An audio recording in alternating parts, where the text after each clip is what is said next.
बघा मी या ठिकाणी सांगायला मला आनंद वाटेल की या ठिकाणी आम्ही 23 जागा लढतो आहे आणि 23 जागेमध्ये 6 जागा आमच्या बिनविरोध झालेल्या आहेत. याचाच अर्थ असा होतो की लोकांना शिवसेना शिंदे गटाच्या माध्यमातून जे काम आम्ही करतो आहे ते लोकांना मान्य आहे. 7वी सीटसुद्धा आमची 2 मिनिटाकरता गेली.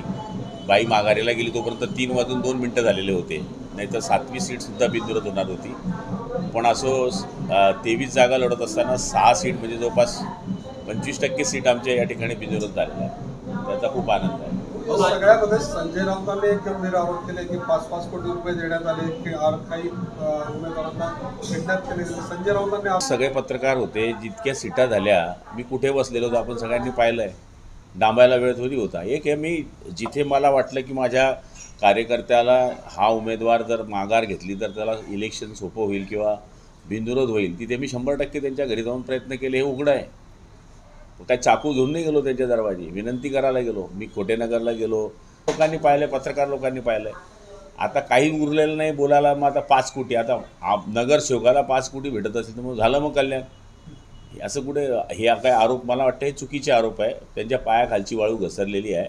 त्यामुळे ते असे आरोप करतायत आणि मला तरी असं वाटतं ही गोष्ट चुकीची आहे. आतापर्यंत एवढे बिनविरोध कधी निवडून आले नव्हते. सर्वत्र पैशांचा पाऊस सुरू आहे. त्यामुळेच या निवडणुका लढवल्या जातात असं संजय राऊत म्हणतात. त्यांच्या बोलण्याला मी काही पाहिजे त्याप्रमाणे हे मी बोलू शकत नाही. आता मी पण ऐकलं की TV 9 वर त्यांनी डायरेक्ट माझ्या नावाचा आरोप केलेला आहे की गुलाबराव पाटलांनी तिथे दादागिरी केली, दबंगगिरी केली.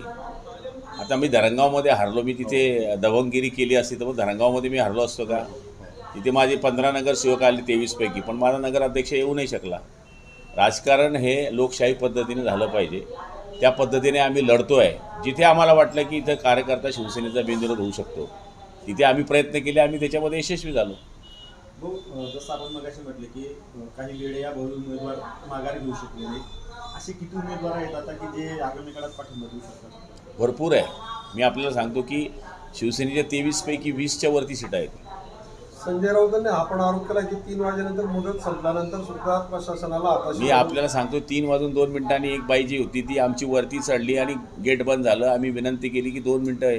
त्यांनी ऐकलं नाही. मी तर ते पायरी पण चढलो नाही. आपण पाहिलं असेल. मी फक्त इकडेच राहिलो. 3 वाजून 2 मिनिटामध्ये आमची ती लेडीज गेली असती तर आमची 7वी सीट बिनविरोध झाली असती. पण शेवटी न्यायदेवता आहे. त्याच्यामध्ये कायदे आहेत. सगळ्या गोष्टी आहेत ज्या पाळल्या पाहिजे ते आम्ही पाळल्या आहेत. नाही त्यांना उत्तर देण्यात काही अर्थ नाही आहे. सगळ्या जळगाव जिल्ह्याला माहिती की ही निवडणूक कशी होते. एक आहे आम्ही तिथं मी असेल की आमदार चंद्रनाथ असतील, जिल्हा प्रमुख असतील, आम्ही तिथं ठाण मारून बसलो. ते तुम्ही बघताय 4 दिवसामध्ये मी सकाळी गेलो रात्री 12-1च्या पहिले कधीच घरी आलो नाही.